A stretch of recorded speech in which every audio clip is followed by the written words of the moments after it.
18페이지 보시고요.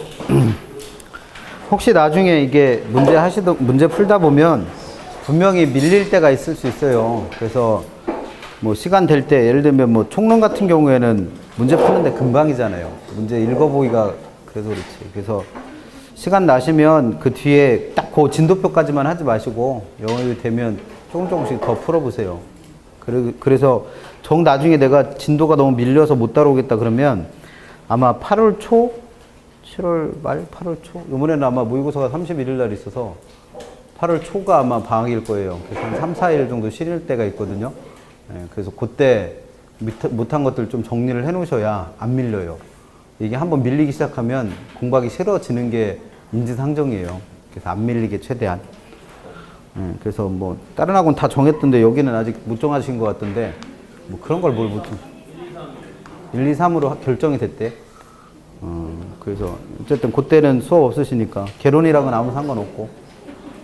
그래서 그때 그렇게 해서 1, 2, 3일 날 부족한 부분들은 따라가세요. 토지 용어 보실 거고, 토지 용어는 많이 외우시는 게 장땡이죠, 뭘. 많이 외운 분이 뭐 많이 맞추는 거고.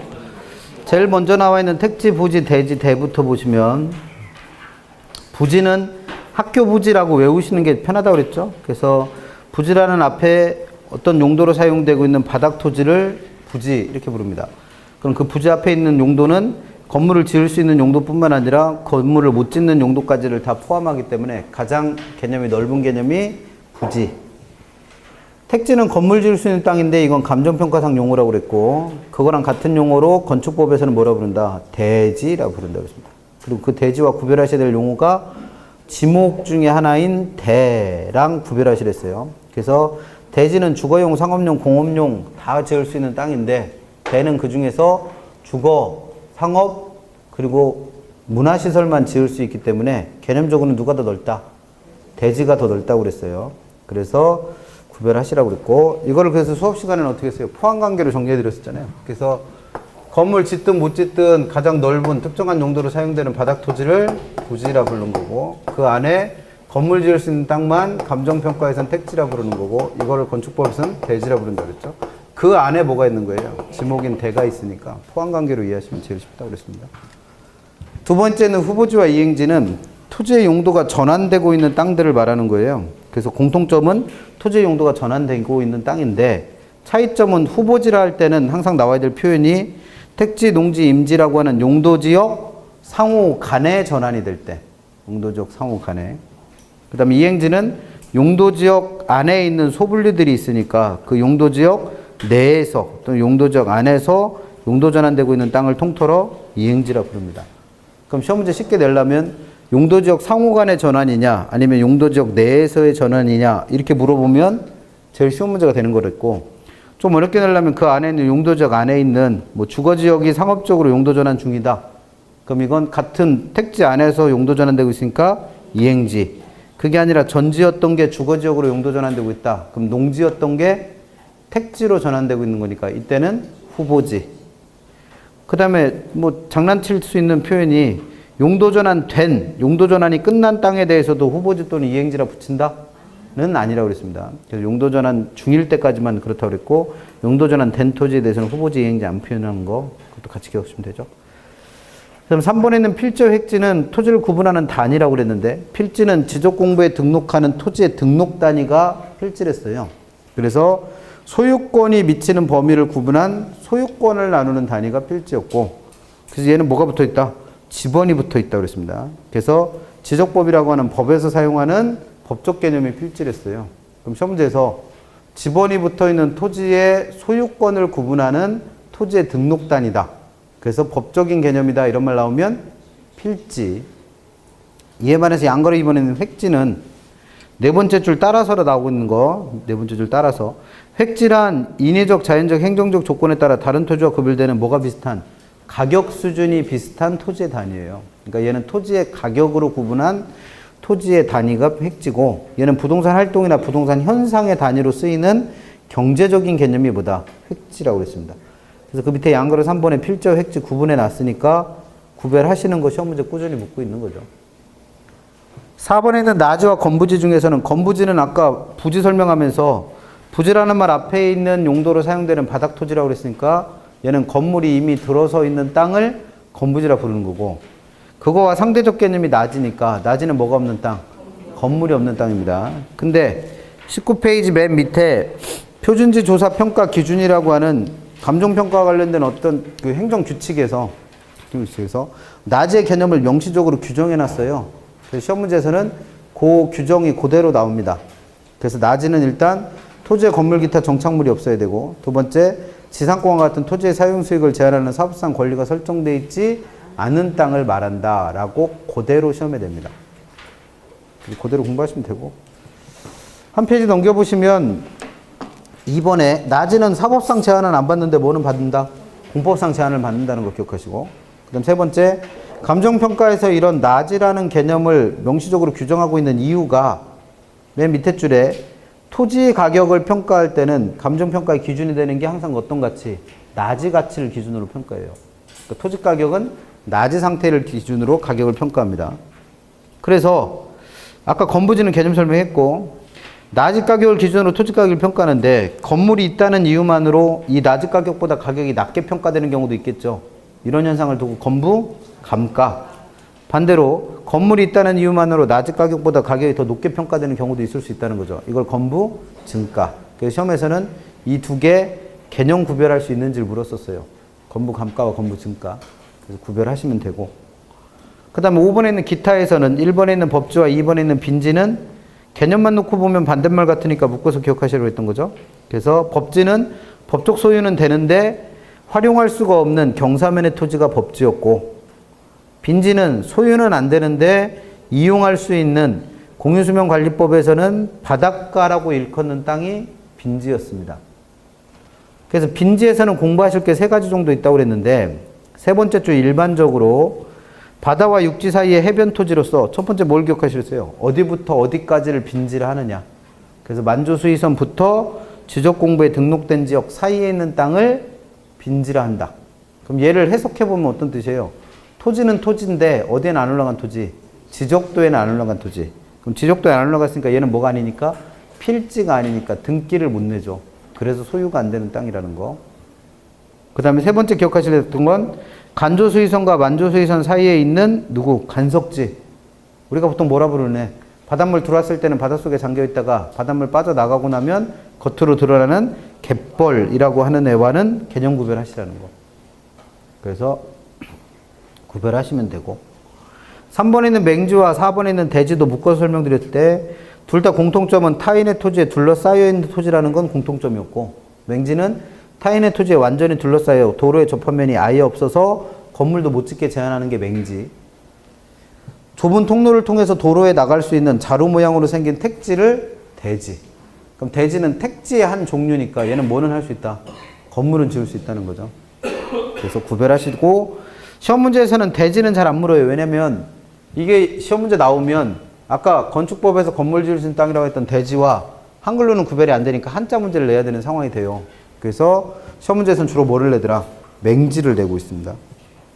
5번에 있는 공지는 첫 번째 줄 중간쯤에 건폐율과 같은 공법상의 제한 때문에 한 필지 내에다가 건물을 짓지 못하고 비워놓고 있는 일부분을 공지라 부릅니다.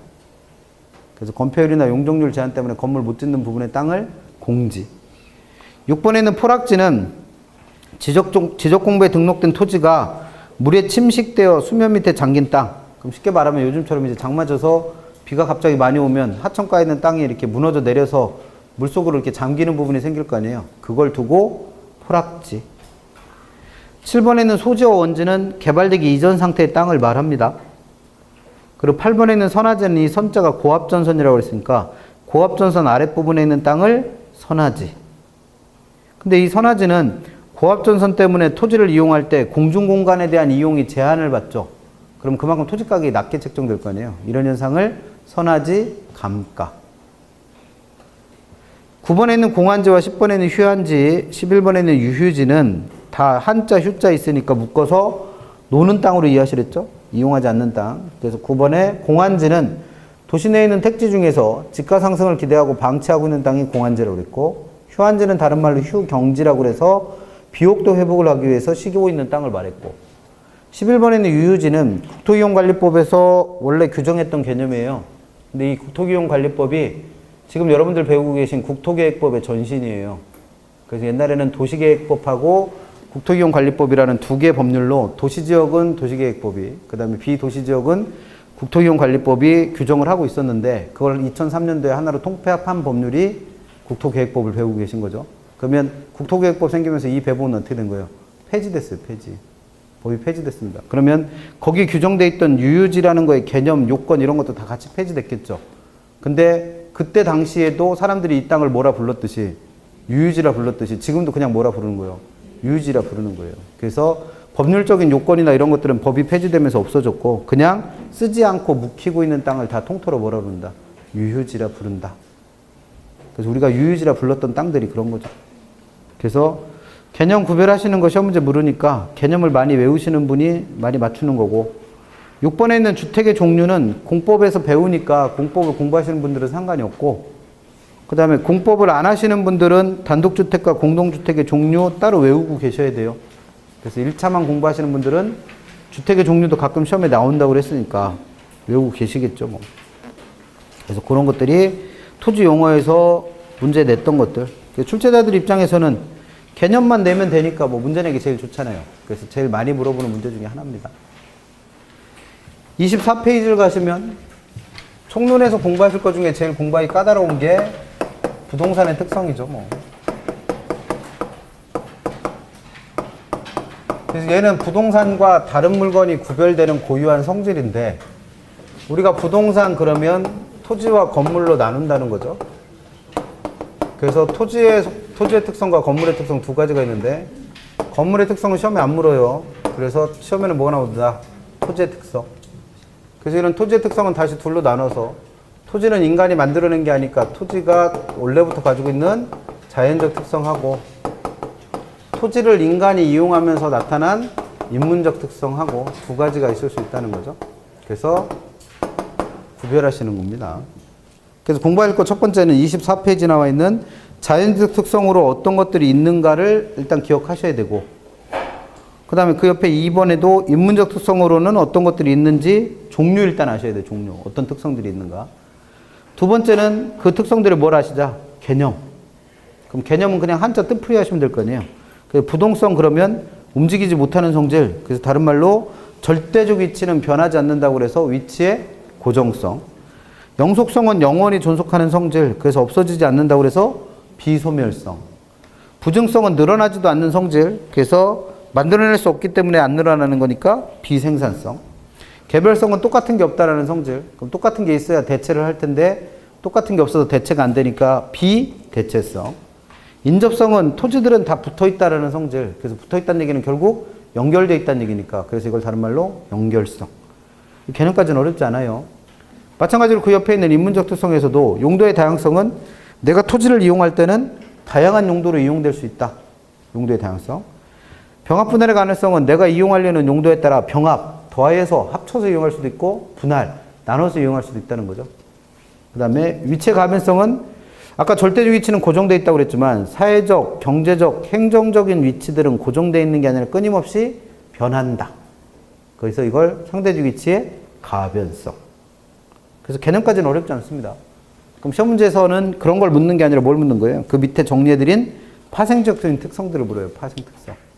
그래서 기본서에는 이거보다 훨씬 더 많은 것들이 있었으니까 사실은 기본서를 보고 그걸 다 정리해서 알고 있는 게 제일 좋고 최소한 24페이지와 25페이지에 정리해드린 특성들은 이해하시면 더 좋고 안 되면 어떻게 해서라도 어거지로 외워서라도 문제 맞춰야죠.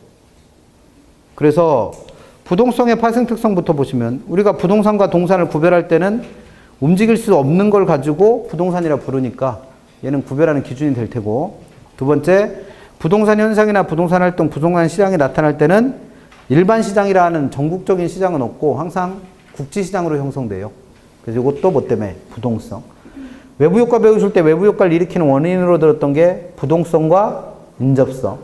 그리고 감정평가 배우신 분들 지역 분석과 개별 분석 배우는 거 두 개 구별해 드릴 때 지역 분석을 해야 되는 이론적 근거로 들었던 것도 부동성과 인접성.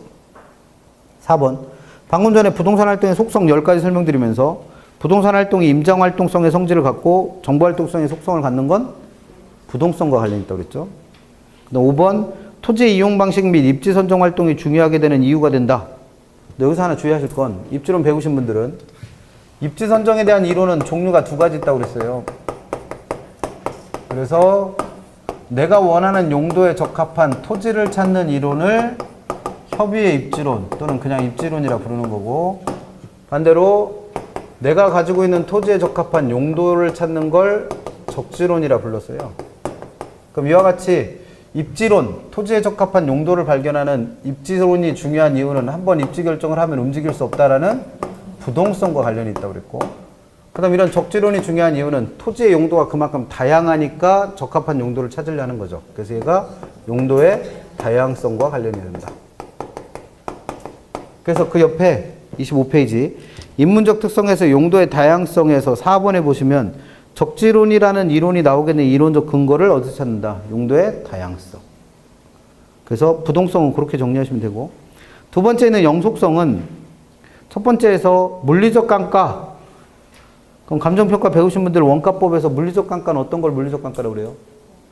낡고 깨지고 부서지고 망가져서 생기는 감가. 그래서 원가법에서 감가위원회 3가지 배웠어요. 물리적 감가, 기능적 감가, 경제적 감가.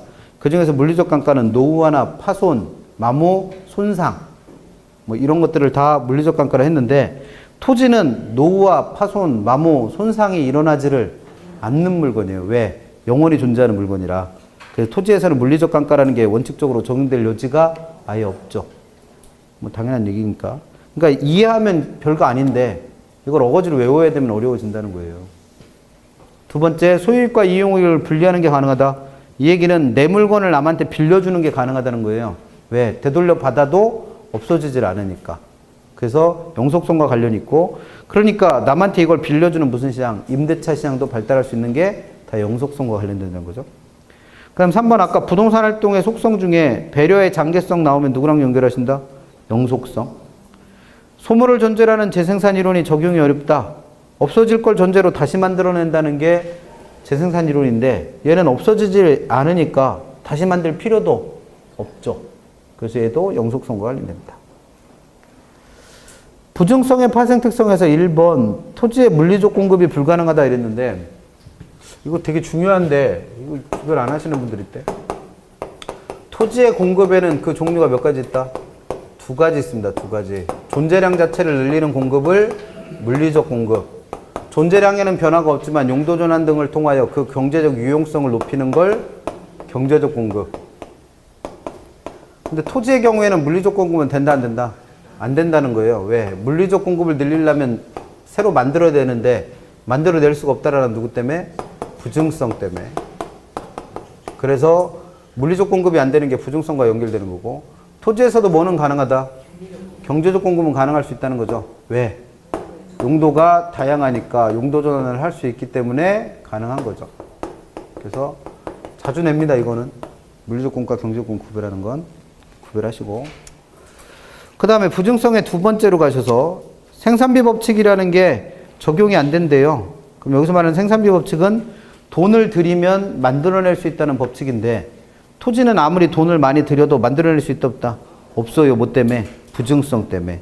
그래서 생산비 법칙이 적용되지 않으니까 생산 원가를 계산을 못합니다. 그러면 생산되는 데 들어간 비용 가지고 부동산의 가치를 평가했던 원가법이라는 게 토지에서는 원칙적으로 적용되기가 어렵다라는 거죠. 그래서 무슨 법칙이라고 하는 거 2개 또 따로 정리해 드렸었어요. 그래서 생산비 법칙이라는 게 있고, 생산비 법칙이라는 건 토지에서는 적용된다 안 된다? 안 된다. 근데 그게 만들어낼 수 없으니까 생산비 법칙이 적용되지 않는 거죠. 그래서 부증성과 관련있다고 그랬고, 또 법칙 배웠던 것 중에 일물일가 법칙이라는 게 있었어요. 일물일가. 그래서 이 일은 하나로 이해하지 마시고 동일한으로 이해하시랬어요. 동일한. 그래서 동일한 물건에 동일한 가격이 형성된다는 법칙인데 얘도 토지에서는 적용되지 않는데, 그 이유가 동일한 물건이 있어야 적용될 거 아니에요. 그래서 동일한 물건이 없다라는 개별성과 연결해서 또 정리해 드렸었습니다. 그래서 개별성의 파생 특성에서 동그라미 2번 보시면 일물일가의 법칙이라는 게 토지에서는 적용되지 않는데, 그것도 누구 때문이다? 개별성. 그다음 부증성의 세 번째, 사회성, 공공성이 강조되고 토지 공개념이라는 게 나타납니다. 그럼 이 토지 공개념은 지금은 많이 약화되거나 아예 폐지돼서 이게 정책론에서 잘 다루진 않는데, 토지 공개념은 뭐냐면 개인의 토지에 대해서 이 물건이 뭐 이런 가지고 있는 사회성이나 공공성이라는 특성이 있어서 여러 가지 제한을 가할 수 있다는 거예요. 그러니까 개인의 토지지만 여러 가지 제한을 가할 수 있는 걸 토지 공개념이라고 부릅니다. 그래서 이런 토지 공개념의 가장 대표적인 법률이 옛날에 택지 소유 상한제 같은 거예요. 택지 소유 상한제. 그래서 개인이 소유할 수 있는 땅의 양을 제한했던 게 토지 공개념의 가장 대표적인 법률입니다. 근데 요즘에는 그런 법률 다 어떻게 됐어요? 90년대 후반에 IMF 터지고 이러면서 주택 경기 살리려고 다 폐지했어요, 법이. 그래서 위헌 판결 받고 이래서 다 없어져 갖고 지금은 토지 공개념이 거의 약화됐다고 보시는 거죠. 그래서 정책론에서 따로 설명은 안 드리는데, 토지 공개념이라는 거가 나올 수 있는 이유는, 즉 개인의 토지를 여러 가지 제한을 가할 수 있는 이유는 그 토지를 만들어낼 수 없기 때문에 제한을 가할 수밖에 없는 거죠. 그래서 정책 수단 중에서 또 정리해드렸던 게, 지금 얘기한 개인의 토지에 대해서 여러 가지 제한을 가할 수 있다라는 토지 공개념이 등장할 수 있는 건 그 양이 한정되어 있다라는 무슨 특성 때문에? 부증성 때문에 나타난 거고, 어떤 지역이 개발이 돼서 그로부터 이익을 얻은 사람은 그 개발 이익을 국가가 환수해 갈 수 있는 근거가 있단 말이에요. 그러면 이렇게 개발 이익을 환수해 가는 건, 정책 수단 중에 개발 이익이 환수되는 건 그걸 환수해서 옆에 있는 사람한테도 그 이익을 좀 나눠주자는 거죠. 그래서 뭐 관련이 있다? 인접성과 관련이 있을 수 있다는 거죠. 그 다음에 다시 부증성, 그래서 그 인접성의 파생 특성 중에 동그라미 2번 보시면, 개발이익의 사회적 환수 논리의 이론적 근거는 어디서 찾고? 인접성. 토지 공개념의 이론적 근거는 부증성에서 찾습니다. 그 다음에 4번에서 토지는 새로 만들어낼 수 없으니까, 부증성의 파생 특성에서 토지는 새로 만들어낼 수 없으니까 토지가 항상 부족할 수밖에 없겠죠. 그러니까 토지 가격은 계속 올라갈 수밖에 없고, 이용 관리 배우실 때 토지 가격이 올라가는 건 뭘 높인다? 토지 이용의 집약도를 높입니다. 그래서 그런 것도 연결해서 공부하시면 되죠. 이걸 다 일일이 읽어드리고 있는 이유는 뭐예요? 이해해 보시라고. 최대한. 이해되면 안 해도 되니까. 4번에 있는 개별성은 아까 얘기한 대로 똑같은 애가 없으니까 물리적으로 대체할 수 없다. 그래서 물리적 비대체성과 동의어입니다. 그러면 대체 가능성과 관련해서도 뭐 하나 정리해드렸었죠. 그래서 대체할 수 있느냐와 관련해서 똑같은 애로 맞바꾸는 물리적 대체는 토지에서는 된다, 안 된다? 안 된다는 거예요. 왜? 똑같은 게 없다라는 개별성 때문에. 근데 용도면에서는 뭐가 가능할 수도 있다? 대체할 수가 있다는 거예요. 왜? 옆에 있는 땅을 내가 원하는 용도로 이용하면 되니까. 그래서 붙어있다는 누구 때문에? 인접성과 관련해서 대체 가능성이 시험에 나온 적 있죠. 그래서 인접성의 파생 특성 1번에 보시면, 인접 부동산과 용도면에서 대체 가능성이 존재하는 이유가 뭐 때문이다? 붙어있다라는 인접성과. 그 다음에 개별성의 파생 특성 두 번째, 일물일가 법칙 적용 안 되는 거 설명했고, 3번에 부동산 간의 비교를 어렵게 한다. 똑같은 게 있어야 비교를 할 거 아니에요. 그러니까 똑같은 애가 없으니까 비교하기 쉽지 않죠. 그래서 감정평가 방식 중에서 대상 물건과 비슷한 물건 중에서 거래된 적이 있는 거래 사례를 비교해갖고 가치를 평가했던 방법이 비교 방식이죠. 그래서 비교 방식이 적용이 어려워진다면 그건 뭐 때문이다? 똑같은 게 없다라는 개별성. 그 다음에 아까 감정 평가할 때 지역 분석과 개별 분석 비교할 때 지역 분석을 해야 되는 이론적 근거는 부동성 내지는 인접성에서 찾았고, 개별 분석을 해야 되는 이론적 근거는 개별성에서 찾습니다. 그 다음에 아까 부동산 활동이나 부동산 현상이 국지화됐던 거는 부동성과 관련있다면, 개별화되는 건 개별성과 관련되는 거죠. 인접성의 파생 특성은 앞에서 하면서 거의 다 했어요. 1번에 있는 용도면에 있어서 대체 가능성이 존재하는 거, 개발이익의 사회적 환수 논리의 이론적 근거, 아까 외부 효과를 일으킨 원인으로 들은 것도 부동성과 인접성, 그 다음 지역 분석을 해야 되는 이론적 근거로 들었던 것도 부동성과 인접성. 그 다음에 4번에 있는 붙어있다 보니까 경계 문제는 필연적으로 생길 수밖에 없죠. 그러다 보니까 다른 사람 땅이라도 같이 이용하게 되는 협동적 이용의 근거도 붙어있어서 그렇습니다. 그래서 이해하시면은 그 논리대로 이해하시면 되고, 안 되면 어거지라도 외워야 되니까 이 부분은 공부하실 때 관련된 문제를 풀었는데 틀렸다, 무조건 와서 처음부터 끝까지 읽으세요. 그 부분만 찾아서 읽어보고 마지 마시고, 어차피 다른 게 또 시험에 나올 테니까 자꾸 읽어서 어거지라도 외워야죠, 얘는 뭐. 25페이지는 인문적 특성에서는 용도의 다양성 하나 기억하시려 했어요. 그래서 용도가 다양하다 보니까 여러 가지 용도 중에서 그 부동산에 가장 적합한 용도를 최유효 이용이라 부르죠. 그래서 이런 최유효 이용이라는 개념이 나오게 된 이론적 근거가 용도가 다양해서 그런 거고, 토지의 용도를 전환할 수 있는 이유도 용도가 다양해서, 그 다음에 용도에 따라 가격이 달라질 수 있다라는 가격다운설이라는 이론이 나오게 된 것도 용도가 다양해서, 그 다음에 토지에 맞는 용도를 찾는 적지론이라는 게 나오게 된 것도 다 누구랑 관련있다? 용도의 다양성들과 관련있습니다. 이건 제가 100번 읽어드려서 그게 머릿속에 들어갈 것 같으면 읽어드리는데 본인이 따로 공부 안 하시면 의미가 없어요. 그래서 자꾸 읽어보시고, 예를 들어서 토지공개념 그러면 무조건 누구? 부증성. 지역분석 그러면 부동성. 그 다음에 일물일가 법칙 그러면 개별성. 기계적으로 튀어나올 정도 돼야 문제 풀어요. 많이 보시는 수밖에 없습니다. 그래서 여기까지가 총론이고, 총론에서 가만히 보니까 그래도 시험 문제를 문제답게 낼 만한 부분은 사실 세 군데 정도밖에 없어요. 첫 번째 배웠던 복합개념의 부동산에서는 그래도 문제를 낼 만한 게 꽤 있죠. 그래서 이 부분에서 시험 문제가 그래서 나오는 거고, 출제자 입장에서 문제 내기 제일 쉽게 생긴 게 뭐예요? 토지 용어죠, 뭘. 그래서 나지에 대해서 연락에 설명해 놓고 이걸 공지라 부른다. 이렇게만 바꿔놓으면 시험 문제니까. 그래서 문제 내기 제일 쉬워서 토지 용어는 계속 나오고, 그 다음에 공부하기 제일 까다로워하는 게 부동산의 특성인 거 아니까 그 부동산의 특성에서도 꾸준히 시험 문제 내고 있는 거죠. 그래서 세 문제 정도가 출제되는 거예요. 낼 게 이거밖에 없으니까. 그래서 문제를 어렵게 냈던 회차에서는 총론에서 한 문제도 안 냈던 적도 있습니다. 그래도 얘는 공부하기 쉬운 거고, 그래도 내용이 뭐 이해하기 어렵거나 이러진 않으니까. 그래서 22회 시험 같은 경우에는 아예 총론에서는 한 문제도 안 냈었어요. 그랬던 회차도 있습니다. 그 다음에 27페이지 가셔서 경제론에서는 오늘은 수요 공급의 개념까지만 좀 정리하자고 그랬죠.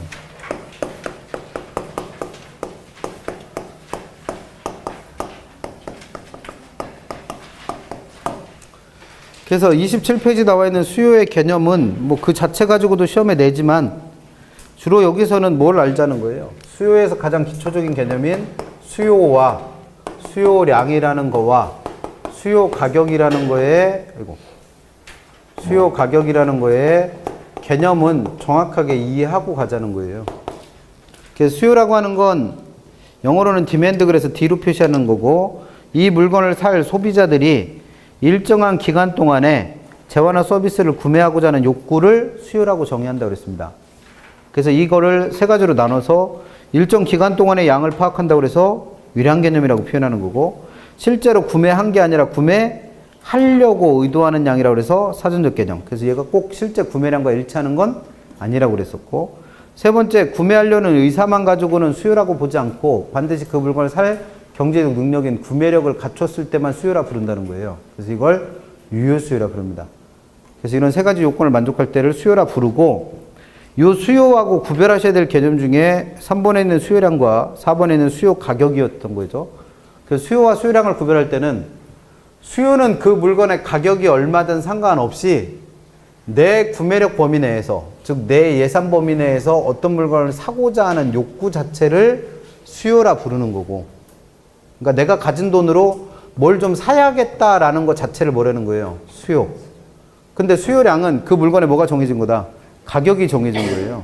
그래서 두 번째 줄에 있는 것처럼 이걸 특정 가격 수준이라 부르죠. 그럼 가격이 정해지면 내가 가진 돈으로 살 수 있는 물건의 구체적인 개수가 나와요. 그래서 내가 가진 돈으로 살 수 있는 최대한의 수량을 두고 뭐란다? 수요량. 수요량. 수요는 가격이 얼마든 상관없이 내가 물건을 사려고 하는 욕구 자체의 크기를 나타내는 거고, 수요량은 뭐가 정해졌을 때? 가격이 정해졌을 때 내가 가진 돈 범위 내에서 살 수 있는 최대한의 수량을 수요량이라 부릅니다. 그럼 수요 가격이라는 건 그만큼의 수요량에 대해서 내가 지불할 수 있는 무슨 가격이에요? 최고가격을 말하는 거예요. 그러니까 내가 돈을 갖고 있는 거에서 제일 비싸게 줄 수 있는 가격이 뭐다? 그게 수요 가격입니다. 그래서 이거랑 거의 똑같은 개념으로 사용됐던 게 누구예요? 공급이에요, 공급. 그래서 공급량, 공급 가격을 그 뒤에 바로 이어서 써놨는데, 둘의 차이점이란 뭐다? 수요는 어떤 물건을 사려는 거, 공급은 어떤 물건을 팔려는 거에 차이만 있을 뿐 개념은 거의 내용은 똑같다고 그랬어요. 근데 다만 차이가 나는 게 수요 가격하고 공급 가격은 구별하시라고 했죠. 그 수요 가격은 내가 지불할 수 있는 최대가격을 뜻한다면, 최고가격을 뜻한다면, 공급 가격은 공급자가 이 물건 팔 때 받으려고 하는 뭐예요? 최소한의 가격을 말해요.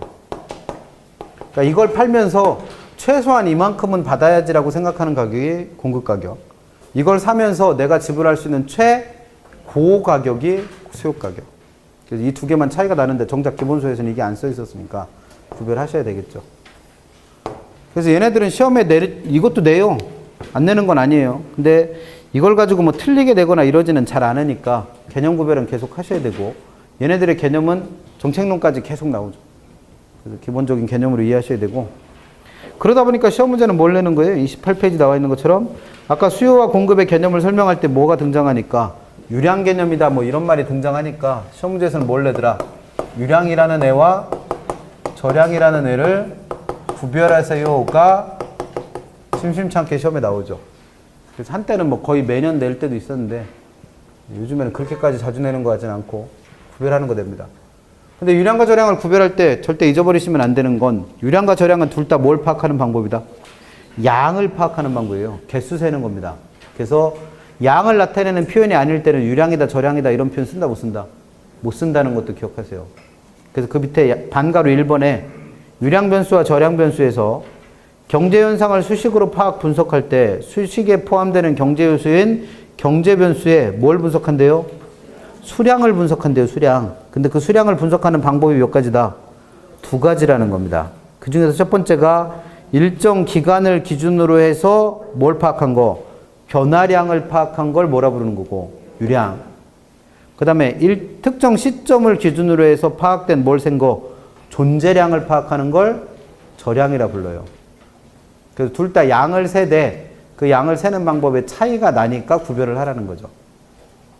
그래서 그 밑에 시험 문제는 방가로 2번에 있는 것처럼 유량이라는 애와 저량이라는 걸 구별하라고 시험에 냅니다. 그래서 유량은 뭘 파악한 거? 일정 기간 동안에 변화량을 센 거고, 저량은 특정 시점에서의 존재량 센 거예요. 그래서 이걸 구별하는 방법은 양을 나타내는 용어가 나왔는데, 양을 나타내는 어떤 개념이 나왔는데 1년 동안이라는 기간을 넣어야 그 수량이 파악된다면 이걸 유량. 양을 나타내는 어떤 변수가 나왔는데 지금이라고 하는 특정 시점을 넣어봐야 그 수량이 파악된다면 이걸 저량이라고 보라는 거죠. 그래서 시험 문제 제일 만만하게 내는 건 그 가운데 유형이라고 되어 있는 몇 가지 변수들을 뒤섞어 놓고 다음 중 저량이 아닌 걸 찾으세요. 또는 유량인 걸 골라보세요. 뭐 이런 것들을 시험 문제 낼 수 있는 거죠. 그럼 거기 나와 있는 유형 몇 가지만 외우면 문제를 다 맞느냐? 그건 또 아니라는 거예요. 그래서 시험 문제에서 어차피 양을 나타내는 경제 변수의 종류가 무궁무진하니까 출제자가 거기 없는 거 집어넣으면 문제가 어려워지는 거죠. 그래서 최근에 뭐 배웠던 개념 중에 원가법 배우신 분들, 원가법에서는 제일 중요한 요소가 두 가지랬죠? 원가법이라는 것 자체가 기준 시점에 뭐를, 제조도량가를 뭘 해서 감가 수정을 해서 그 부동산의 가액을 결정하는 거니까 제조도량가하고 감가 수정해서 구한 금액을 뭐라 그래요? 감가 수정액 또는 감가 누계액이라 부르니까 이 두 가지가 원가법에서 제일 중요한 요소였죠. 그랬었어요. 7월에 오신 분이나 6월달까지 수업 들은 분이나 차이가 없어. 그럼 이 둘은 다 뭘 나타내고 있는 거예요? 돈의 액수 나타나죠. 얘도 얼마 원. 얘도 얼마 원. 그럼 얘는 돈의 개수 나타내는 거니까 다 수량 파악하는 개념이죠. 그럼 얘는 유량이요, 저량이요? 얘는 유량이요, 저량이요? 이거 구별하시라고 낼 수 있다는 거예요. 그러면 이걸 문제 풀으려면 거기 나와 있는 유형 몇 개 외우신 분은 이 문제 못 풀죠. 왜? 없으니까. 그럼 이거 어떻게 풀어야 돼요? 유량과 저량이라는 게 뭔지 정확하게 개념 알고 계시고 제조다량가가 뭔지를 알아야죠. 제조다량가. 그럼 제조다량가에는 개념이 뭐 있어요? 제일 중요한 게 어느 시점에서? 기준 시점에서 대상 물건을 뭐 하는데 신축하는 데 들어갔던 비용 계산했던 게 뭐다? 제조다량가입니다. 그럼 얘는 유량이에요, 저량이에요? 저량이요. 어떻게 하셨어? 기준 시점이라는 특정 시점에서의 양을 파악하고 있는 거니까 이거는 뭐로 본다? 저량으로 봅니다. 그럼 감가 누계액은 만약에 이게 내용연수법으로 파악한 감가 누계액이라면 내용연수법은 뭐였어요? 그 부동산의 내용연수, 즉 얘가 몇 년 됐느냐를 경관연수라 부른다 그랬죠. 그래서 그 경관연수 동안에 이 부동산의 제조단가를 감액할 요인인 감가액들을 계산한 게 뭐예요? 이게 감가 누계액이에요. 그럼 얘는 유량이다, 저량이다? 유량입니다. 왜? 얘는 그 금액을 계산할 때 경관연수라고 하는 일정한 기간 동안의 양을 파악했으니까 유량인 거죠. 그래서 시험 문제가 이런 식으로 나오면 여기 있는 분들은 다 틀리겠네. 그러니까. 그래서 얘네들의 개념 아시는 수밖에 없어요. 그래서 시험 문제가 유량, 저량은 이거 거기 있는 거 몇 개 외워서 다 맞을 거다라고 예상하고 들어가지 마시라는 거예요. 출제자들이 어렵게 내려면 어떻게 할 수 있어요? 경제변수의 양이 무궁무진하니까 생전 처음 들어보는 양을 나타내는 개념을 집어넣는 거예요. 그럼 못 풀죠, 문제. 그래서 그렇게 낼 수 있습니다. 그래서 쉽게 내려면 거기 나와 있는 대표적인 몇 가지들 가지고 계속 돌려막기 하는 거고, 좀 어렵게 내려면 어떻게 하는 거예요? 들어보지 못했던 어려운 경제변수들 같은 거 갖다 넣고 시험 문제 내는 거죠. 그래서 생각보다 이 문제가 다 맞을 것 같은데 그렇지 못해요. 그래서 문제가 나오면 항상 뭘 파악하려고 노력해보자. 그 문제에서 나온 변수의 개념을 파악하려고 해봐서 그 개념 자체에 일정 기간 동안에 변화량을 세는 개념이면 뭐 유량, 특정 시점에서 존재량을 세는 개념이면 저량이라고 최대한 파악해 보자는 거죠. 그래서 생각만큼 다 맞지 못하는 문제 중에 하나가 유량, 저량 문제예요. 그 다음에 유량, 저량에서 또 하나 시험 문제 묻는 게 그 밑에 방가로 4번에 보면 주택에서는 유량과 저량이라는 두 가지 방법으로 수요량과 공급량을 센다는 거예요. 그래서 내용 읽어볼게요. 일반적인 수요량과 공급량은 뭐로만 파악할 뿐, 유량으로만 파악할 뿐 저량은 파악 안 한다는 거죠. 근데 그 중에서 부동산, 특히 우리가 배우는 주택 같은 경우에는 단기적으로 그 공급이 제한되어 있기 때문에 유량뿐만 아니라 뭐도 센다? 저량도 센다는 거예요. 그럼 결국 이게 무슨 얘기냐면 주택량을 파악할 때는 주택의 양을 파악할 때는 그 양의 수요량과 뭐를 셀 때? 공급량을 셀 때 지금처럼 유량만 세는 게 아니라 뭐도 셀 수 있다? 저량도 셀 수 있다는 거예요. 그래서 유량으로 파악되는 수요와 저량으로 파악되는 수요 두 가지가 있다는 얘기고, 마찬가지로 주택의 공급량을 셀 때도 유량뿐만 아니라 뭐도 저량도 세니까 주택량에는 그 종류가 몇 가지 있는 거예요? 네 가지가 있는 거예요, 네 가지. 그래서 시험 문제에서 뭘 묻는다? 이 개념을 알고 있는지를 묻습니다. 그래서 28페이지에는 저량으로 파악하는 주택의 수요량과 공급량의 개념을 써놓은 거고, 29페이지에는 유량으로 파악하는 주택 공급량과 주택 수요량의 개념을 써놓은 거죠. 그럼 이걸 어거지로 따로 외워야 되느냐? 그럴 필요가 없죠. 왜? 우리는 수요와 공급의 개념 다 배웠고 유량과 저량의 개념 다 왔으니까 조합하시면 되죠. 뭐. 그럼 어차피 시험 문제에서 주택량 중에서 주택 유량의 수요량이라는 게 뭔지 20자 내외로 서술하세요. 그런 문제는 나와 안 나와? 우리 시험은 절대 안 나오죠. 왜? 주관식은 하나도 없으니까. 그러면 어떤 개념이 나왔을 때 그 개념이 유량 수요인지 알아볼 수만 있으면 되죠. 그러면 유량이란 말 나오려면 어떤 말이 붙어야 돼요? 기간. 수요라는 말이 붙으려면 구매. 그러면 이런 표현 나와 있으면 뭐라고 이름 붙여주면 돼요? 주택, 유량, 수요. 그 다음에 저량이란 말 나오려면 시점 붙어야 되니까 시점이란 말 나와 있고 어떤 물건을 살려는 개념이다 이런 말 나오면 주택, 저량, 수요라고 이름 붙이면 되죠. 마찬가지로 유량 나왔으니까 기간, 공급은 이 물건을 뭐 하는 거? 판매하는 거. 그래서 이런 말이 붙어 있으면 이건 주택, 유량, 공급. 패턴이 다 똑같지 않고 다른 게 딱 하나 있다고 했어, 이거. 그래서 저량 공급만 누굴 뜻한다? 저량이니까 일단 시점 붙어야 되고, 저량 공급만 판매하고자 하는 양이 아니라 뭘 뜻한다? 존재하는 양 뜻한다 그랬습니다. 그래서 저량 공급만 주택의 존재량을 세고 있는 거라는 거. 그래서 우리 문제집 안에도 이 네 가지 용어 써놓고 숫자로 주택량 써놓고 걔네들의 이름 붙이라는 문제 있었죠. 그래서 이름 붙이는 거 시험 문제 물어요. 그래서 주택량이 나오면 그 주택량의 이름이 이 네 가지 중에 뭐라고 이름을 붙여줘야 되는가 시험 문제 됩니다. 그래서 유량 저량 문제는 두 가지가 나오는 거예요. 유량과 저량 자체를 구별하는 거와 주택량의 종류가 네 가지가 있으니까 그 네 가지 이름 붙이는 거 시험 문제 됩니다. 이름 붙일 줄 아시면 돼요. 그래서 여기까지가 일반적인 수요와 공급의 개념이라면 우리가 배우는 재화는 그 중에서도 누굴 배우는 거니까 부동산에 대해서 배우는 거니까 29페이지 2번에 부동산의 수요와 부동산의 공급이 갖고 있는 특징도 시험 문제 묻습니다.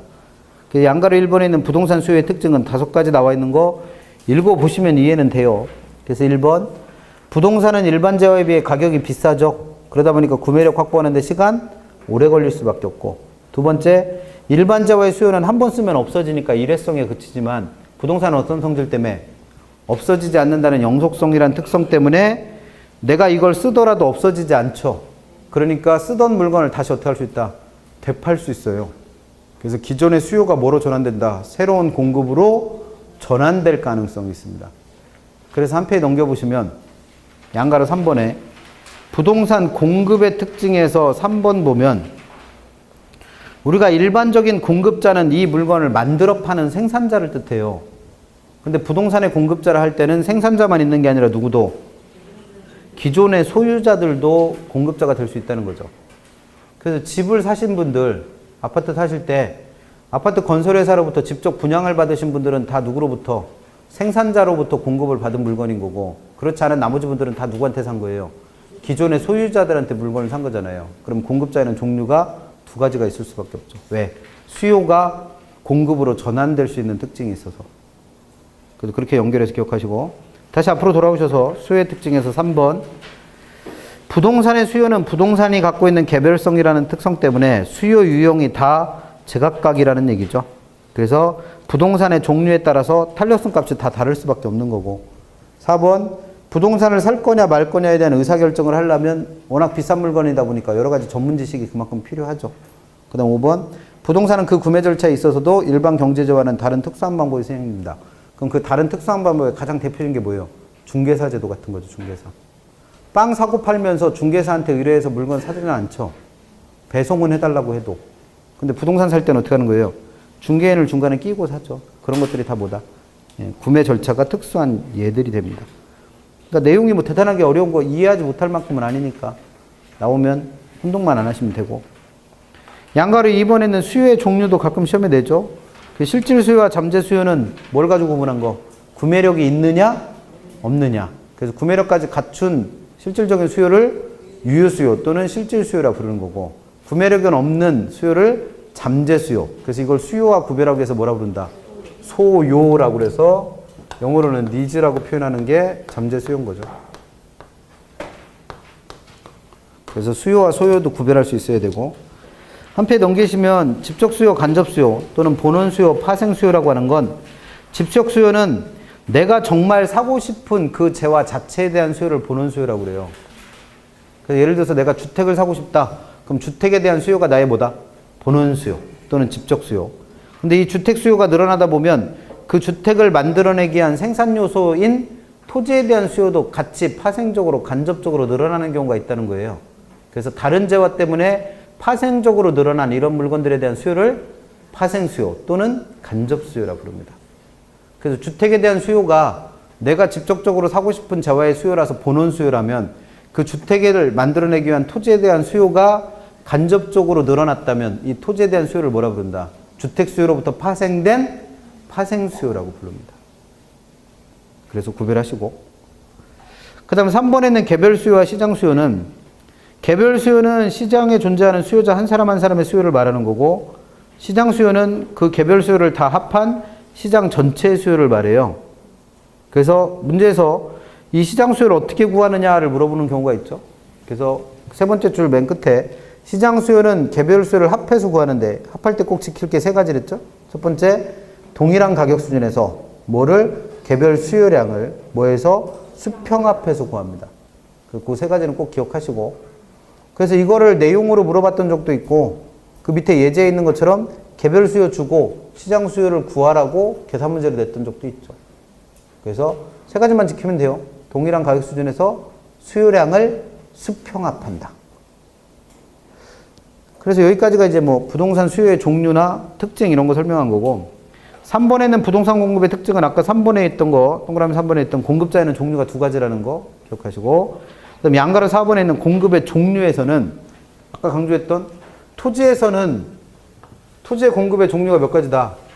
2가지다. 그래서 부증성 때문에 불가능한 존재량 자체를 늘리는 물리적 공급과 용도의 다양성 때문에 가능한 경제적 공급, 이 두 가지를 구별할 수 있어야 돼서 공곡선의 모양도 다르다고 설명했죠. 물리적 공곡선의 모양은 어떤 형태고 수직선의 형태가 된다고 그랬고 경제적 공곡선의 모양은 우상향하는 형태로 그 모양도 다르다고 설명을 했으니까 이거 생각보다 진짜 자주 물어요. 물리적 공급과 경제적 공급 구별하는 거는. 그래서 구별하시면 되죠. 여기까지가 오늘 문제 풀어보셔야 될 내용들이니까 여기까지 하시고 자 그러면 쉬었다가는 문제집 14페이지부터 나와 있는 총론 문제부터 좀 볼게요. 잠깐만 쉬었다가 14페이지 있는 문제부터 봅니다. 잠깐만 쉬었다 하겠습니다.